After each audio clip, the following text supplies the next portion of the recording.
IIM UPSC tuitions only in Tirumala IAS institute Chaitanyapuri. Call చేసి ఇప్పుడే join అవ్వండి. నమస్తే, వెల్కమ్ టు సుమన్ టీవీ. నేను జానకి. ఎస్, అందరం ఈ మధ్య కాలంలో ఎక్కువగా మాట్లాడుకుంటున్నాం గోల్డ్ గురించి. ఎస్, ఆడవాళ్ళకి చాలా ప్రీతిపాత్రమైంది బంగారం. బంగారం ఇష్టపడిన ఆడవాళ్ళు ఎవరుంటారు చెప్పండి? అందులోనూ మన ఇండియాలో అయితే ఆడవాళ్ళకి చాలా ఇష్టమైన ఆభరణం ఏదన్నా ఉంది అంటే బంగారం. ఎందుకంటే అంతో ఇంతో దాచేసుకొని కూడా ఎక్కువగా మనం గోల్డ్ కొనుక్కుంటూ ఉంటారు ఆడవాళ్ళు. ఒక గ్రామ్ కొనుక్కున్నా చాలు అనుకుంటూ ఉంటాం, తృప్తి పడుతూ ఉంటాం, అంతో ఇంతో దాచుకొని కొనుక్కుంటూ ఉంటాం. అలాగే మనకి వరలక్ష్మి వ్రతాలు ఇలాంటివి జరిగినప్పుడు కూడా తీసుకోవాలి అని ఒక ఆశ అయితే ఉంటుంది. సో వీటన్నింటికి కాదు అని చెప్పి బంగారం అయితే నేను దిగిరాను, కొండకి కూర్చుంటానని చెప్పి ఇప్పుడు అమాంతం ₹1,00,000 దాటే వరకు కూడా వచ్చేసింది పరిస్థితి. అయితే ఇప్పుడు బడ్జెట్ రేపు బడ్జెట్ అయితే ప్రవేశపెట్టబోతున్నారు. ఈ బడ్జెట్లో రేటు పెరుగుతుంది అని కొంతమంది, ఆ బడ్జెట్ తర్వాత బంగారం రేటు తగ్గుతుందని కొంతమంది అంటున్నారు. ఏం జరుగుతుంది అనేది బడ్జెట్ ప్రవేశపెట్టిన తర్వాత, నిర్మలమ్మ తర్వాత మనకి తేలాల్సిన అంశం. ఎస్, అసలు ఎంత పెరిగే ఛాన్సెస్ ఉంది, దేనివల్ల బంగారం రేటు పెరుగుతుంది తగ్గుతుంది అనేది ఒకసారి మీకు ఎక్స్ప్లెయిన్ చేస్తాను. ఎవరైనా కొనుక్కోవాలి అని అనుకుంటే ఎర్లీగా కొనుక్కోవడమే బెటర్ అని అయితే నా సజెషను. నిపుణులు కూడా చెప్తున్నారు బంగారం రేటు 1 lakh రీచ్ అయిపోయినా ప్రాబ్లం లేదు, అక్కడి వరకు వెళ్తుంది అని కూడా చాలా క్లియర్గా నిపుణులు చెప్తున్న పరిస్థితి అయితే కనిపిస్తుంది. పెట్టుబడిగా కూడా మనం బంగారం మీద పెట్టుకోవచ్చు, మనం స్టాక్స్ మీద వాటి మీద ఇన్వెస్ట్ చేస్తూ ఉంటాం. గతంలో ట్రంప్ ప్రమాణ స్వీకారం చేసినప్పుడు కూడా గోల్డ్ రేట్ తగ్గుతుంది, తగ్గిపోయింది అని వార్తలు కూడా మనం విన్నాం. తర్వాత కూడా గోల్డ్ రేట్ పెరిగిన సందర్భాలు ఉన్నాయి. జనవరిలో పెళ్లిల మాసం కానే కాదు, బట్ జనవరిలో కూడా గోల్డ్ రేట్ పెరిగిన సందర్భాలు అయితే మనం చూసాం. ఇప్పుడు జనవరి ఎండింగ్లో ఉన్న నెక్స్ట్ మంత్ నుంచి పెళ్లిళ్ళు కూడా విపరీతంగా ఉన్న నేపథ్యంలో ఎస్, గోల్డ్ రేట్ 1,00,000 దాటిపోయినా కూడా ఆశ్చర్యం లేదని కూడా ఆర్థిక నిపుణులు చెప్తున్న పరిస్థితి కనిపిస్తుంది. టోటల్గా ఎందుకు పెరుగుతుంది, డిమాండ్ సప్లైకి ఉన్న తేడా ఏంటి అనేది అయితే ఒకసారి మీకు చెప్పే ప్రయత్నం అయితే నేను చేస్తాను. పెట్టుబడిగా అయితే మనం బంగారం మీద పెట్టడమే బెటర్ అని కూడా నా సజెషన్ కూడా. ఎస్, కొండకి కూర్చున్న బంగారం ధర బడ్జెట్ ప్రసంగం తర్వాత బంగారం ధర తగ్గుతుందా పెరుగుతుందా అనేది అయితే అందరికీ ఒక క్వశ్చన్ మార్క్గా మిగిలిపోయిన పరిస్థితి అయితే కనిపిస్తుంది. ఫిబ్రవరి 1వ తేదీన కేంద్ర ప్రభుత్వం బడ్జెట్ ప్రవేశపెట్టనుంది. ఈ బడ్జెట్ నేపథ్యంలో ఈ సంవత్సరం బంగారం ధరలు తగ్గుతాయా లేదా పెరుగుతాయా అనే సందేహాలు చాలా మందిలో కలుగుతున్నాయి. నిజానికి బంగారం ధర గత బడ్జెట్ సందర్భంగా భారీగా తగ్గుదల నమోదు చేసింది. అయితే ప్రస్తుతం మాత్రం బంగారం ధర భారీగా పెరిగే అవకాశాలే ఉన్నాయని కూడా అంచనా వేస్తున్నారు. ఎందుకంటే అంతర్జాతీయ పరిణామాలతో పాటు రేపటి బడ్జెట్ ప్రసంగం పైన కూడా ఊహాగానాలు అయితే వినిపిస్తున్నాయి. అదే మొదట్లో నేను చెప్పినట్టు గోల్డ్ రేటు పెరుగుతుందా తగ్గుతుందా అనేది అయితే బడ్జెట్ తర్వాతే తగ్గచ్చు అని చాలా మంది అభిప్రాయపడుతున్నారు. ఎందుకంటే వ్యాపారులు కూడా కొంచెం ఏదైతే GST ఉందో అదంతా తగ్గిస్తే కొంచెం ఊరట లభిస్తుంది వ్యాపారులకు అని కూడా చెప్తున్నారు. ఆ విధంగా GST తగ్గిందంటే ఆటోమేటిక్గా గోల్డ్ రేట్ కూడా తగ్గుతుంది, అందరం కొనుక్కునే సిచ్యువేషన్ వస్తుందని కూడా అర్థమవుతుంది. బట్ బడ్జెట్లో ఎలాంటి నియమాలు ప్రవేశపెడతారు, ఎలాంటి రూల్స్ పెడతారు, వేటికి బ్రేక్ ఇస్తారు అనేది అయితే మనకి తేలాల్సిన అంశం. ఎస్, చూద్దాం ఏం జరుగుతుంది అనేది కూడా. బంగారం ధరలు గడిచిన నెల రోజులుగా భారీగా పెరుగుతూ వస్తున్నాయి. ముఖ్యంగా బంగారం ధర జనవరి 31వ తేదీన ఆల్ టైమ్ రికార్డ్ని తాకిందని చెప్తున్నారు.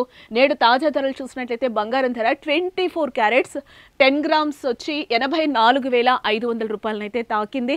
₹90,000 పెద్దగా వేరియేషన్ లేదు. 90,000 నుంచి 1,00,000 అవ్వడానికి కూడా ఇక్కడ టోటల్గా మనం చూసుకుంటే 14,000-15,000 మాత్రమే తేడా ఉంది. అది ఎప్పుడైనా పెరగచ్చు, అది కూడా మన చేతుల్లో లేదు. చూద్దాం ఎంతవరకు బంగారం రేటు పెరుగుతుంది తగ్గుతుంది అనేది.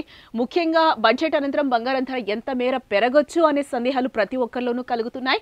ఇదిలా ఉంటే ఫిబ్రవరి 1 కేంద్ర ప్రభుత్వం బడ్జెట్ ప్రవేశపెట్టనుంది. ఈ నేపథ్యంలో ఈసారి బడ్జెట్ ప్రసంగం అనంతరం ధరలు తగ్గుతాయా లేక పెరుగుతాయా అనే సందేహాలు చాలా మందికి కలుగుతున్నాయి. దీనిపై నిపుణులు ఏమంటున్నారో ఇప్పుడు ఒకసారి అయితే చూద్దాం. 2024 జూలై నెలలో ప్రవేశపెట్టిన బడ్జెట్ అనంతరం బంగారం ధరలు ఒక్కసారిగా భారీగా పతనమైన సిచ్యువేషన్ అయితే కనిపించింది. అది ఇప్పుడు 2024లో. ఇప్పుడు ముఖ్యంగా బంగారం ధర తగ్గడానికి ప్రధాన కారణం అప్పట్లో బంగారం దిగుమతిపై సుంకాన్ని 15% నుంచి 6%, 15% నుంచి 6% తగ్గిస్తూ కేంద్ర ప్రభుత్వం నిర్ణయం తీసుకుంది. కాబట్టి బంగారం ధర భారీగా తగ్గిపోయిందని లాస్ట్ సెషన్లో మనకు అర్థమవుతుంది. ఇప్పుడు కానీ బంగారం ధరలు ఆ తర్వాత అంతర్జాతీయ పరిణామాలతో ఒక్కసారిగా పెరగడం కూడా ప్రారంభించాయి. అప్పుడే ఒక దశలో బంగారం ధర మళ్ళీ 80,000కు చేరింది. అలాగే అయితే నవంబర్ నెలలో మళ్ళీ బంగారం ధర తగ్గడం ప్రారంభించింది. ఇందుకు ప్రధాన కారణం అంటే అమెరికా అధ్యక్షుడు డొనాల్డ్ ట్రంప్ ఎన్నిక అవడంతో ఒక్కసారిగా బంగారం ధరలు తగ్గుముఖం పట్టాయి. కానీ అనూహ్యంగా బంగారం ధరలు ఆ తర్వాత పెరగడం కూడా మనం చూసాం. ఒక్కసారి 70 to 68కి వెళ్ళిన సందర్భాలు కూడా మనం ఈ 2 months నుంచి కూడా చూసాం. అమాంతం 75, 74 కూడా ఒక్కటేసారి పెరిగింది. ఎస్, ఎందుకు అంతర్జాతీయ పరిణామాలతో పాటు డొనాల్డ్ ట్రంప్ చేస్తున్న వ్యాఖ్యలు కూడా కారణమని కూడా ఇక్కడ మనం ముఖ్యంగా గమనించవచ్చు. బంగారం ధరలు అంతర్జాతీయ మార్కెట్లో కూడా పెరగడంతో ఒక్కసారిగా దేశీయంగా కూడా రికార్డ్ స్థాయి దిశగా పరుగులు వేయడం మొదలుపెట్టాయి. తాజాగా డొనాల్డ్ ట్రంప్ వాణిజ్య యుద్ధానికి తెరలేపుతున్న వ్యాఖ్యలు చేయడంతో ఒక్కసారిగా ఇన్వెస్టర్లు సెంటిమెంట్ దెబ్బతిని స్టాక్ మార్కెట్ నుంచి పెట్టుబడులను ఉపసంహరించి బంగారం వైపు పెట్టుబడులు పెట్టడానికైతే మొగ్గు చూపుతున్న పరిస్థితి కనిపిస్తుంది. దీంతో అంతర్జాతీయంగా కూడా బంగారం ధర భారీగా పెరిగింది. ప్రస్తుతం అమెరికాలో 1 ounce సుమారు 31 గ్రాములు బంగారం ధర $2,750 దాటింది. దీంతో దేశీయంగా కూడా బంగారం ధర భారీగా పెరిగి ఆల్ టైమ్ రికార్డ్ స్థాయి $84,500 నమోదు చేసింది. ఇక తాజాగా బంగారం ధర పెరగడానికి మరొక ప్రధాన కారణం ఫ్యాక్టర్ బడ్జెట్ అని కూడా చెప్పచేశారు. బడ్జెట్ 5లో విలువైన లోహాలు దిగుమతి చేసుకోవడానికి సుంకం పెంచే అవకాశం ఉందని వార్తలు వస్తున్నాయి. ఇదే కనుక జరిగినట్లయితే బంగారం ధర కనీసం నేను చెప్పాను కదా 90,000 వరకు పెరిగే ఛాన్స్ ఉందని కూడా నిపుణులు చెప్తున్న పరిస్థితి కనిపిస్తుంది.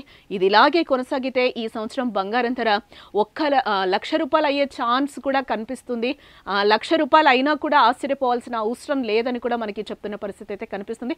ఎస్, చూద్దాం ఫ్యూచర్లో ఏం జరగబోతుంది. ఫ్యూచర్ దాకా అవసరం లేదు, 1 day మిగులుంది మనకి. ఇంకా నెక్స్ట్ రేపు బడ్జెట్ ప్రవేశపెడుతున్నారు కాబట్టి దీంట్లో ఏమైనా GST పర్సంటేజ్ సుంకాన్ని ఏమైనా తగ్గించే అవకాశం ఉందా, లేకపోతే గోల్డ్ రేట్ ఏమైనా తగ్గుతుందా, లేకపోతే ఏం జరగబోతుంది అనేది కూడా చూడాలి. అతి తక్కువ రేపు బడ్జెట్లో అటు ఇటు ఆన్సర్స్ ఏమన్నా వచ్చాయి అంటే కనుక అమాంతం ₹1,00,000 అయినా కూడా మనం ఆశ్చర్యపోవాల్సిన అవసరం లేదు.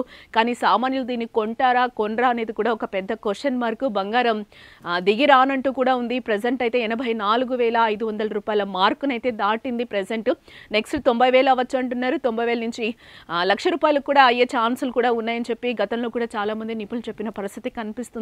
ఎస్, కొనుక్కునే వాళ్ళు ఎవరైనా ఉంటే ఈ రోజు రేపట్లో కొనేసుకుంటే బెటరు. ఒకవేళ బడ్జెట్ ప్రవేశపెడుతున్న నేపథ్యంలో కూడా ఒకవేళ పెరిగి కూడా ఉండొచ్చు. ఏదైనా అవ్వచ్చు, రేపు ఏదైనా జరగచ్చు. కాబట్టి గోల్డ్ కొనుక్కోవాలి అని అనుకున్న వాళ్ళైతే కొనుక్కోవాలి. లేడీస్ జాగ్రత్త, ఎందుకంటే చాలా పెరిగిపోయింది. అసలు కొనుక్కునే సిచ్యువేషన్ ఉంటుందో లేదో, ఉన్న బంగారైనా కూడా దాచుకోండి అని కూడా నా సైడ్ నుంచి అయితే నేను సజెషన్ ఇస్తున్నాను. Stay tuned to Suman TV.